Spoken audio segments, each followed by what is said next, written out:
Hello, I'm SantiAgo Resendez, and I'm going to explain more into deep the poverty in Texas border.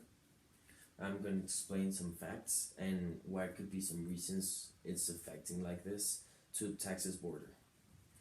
Here you can see I have an image of the population and the poverty, the border population and poverty in Texas, right? You can here see the blue line.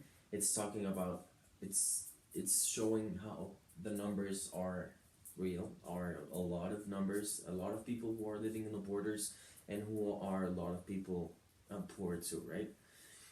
Okay, here next I wrote some facts. I wrote the difference between the Texas border and the Texas non-border. Um, a very important fact. It's the population. The population in the Texas border, it's bigger than the non-border. What does this mean? Um, it's really difficult to process how there's more people in the border when it's just the border and it's not the whole country or the whole state. Um, this explains how there's a lot of people and subsequently there's more poverty. How is more poverty?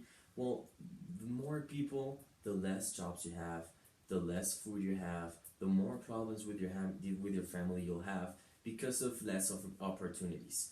Here we also have health insurance. There's a lot of people who don't have health insurance. This is one of the facts that I said it's the most weird because it's their health. It's at the end of the day, it's their health. But you can notice because they don't have enough money. They see it as an option. They see like, oh, I'm able to not buy it, to don't waste that money. I'm not gonna waste it, which I think is not good because if that's how you think of yourself, that you can skip something that it's coming back to you for your health, it's not right. Here next, I wrote two very important points about these facts. And the first one is the population. As I said, the more people there is in a border, the more difficult it will be to have a good job, to be able to have money, to get food for your family. And this is gonna come back because the more people, the less jobs, and the more poverty at the end.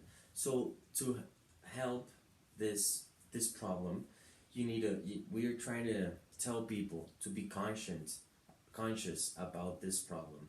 How could this be solved? How can we try to fix it a little bit at least? Because with a lot of people and a lot of poverty, it just keeps getting bigger and bigger and bigger. And the second one, and the most important, and in my point of view, is the education. The education in the border in Texas is very low.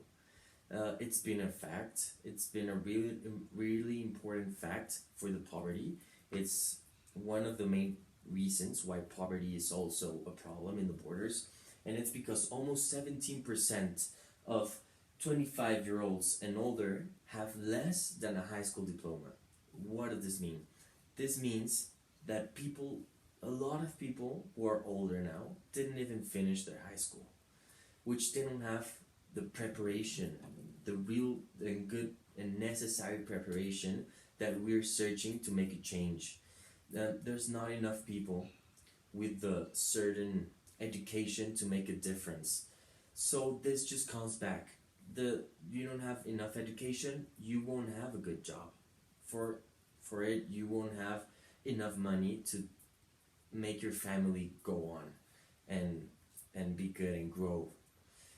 And this will all come back to the poverty. You will get more poor and people will get more poor if there is less education.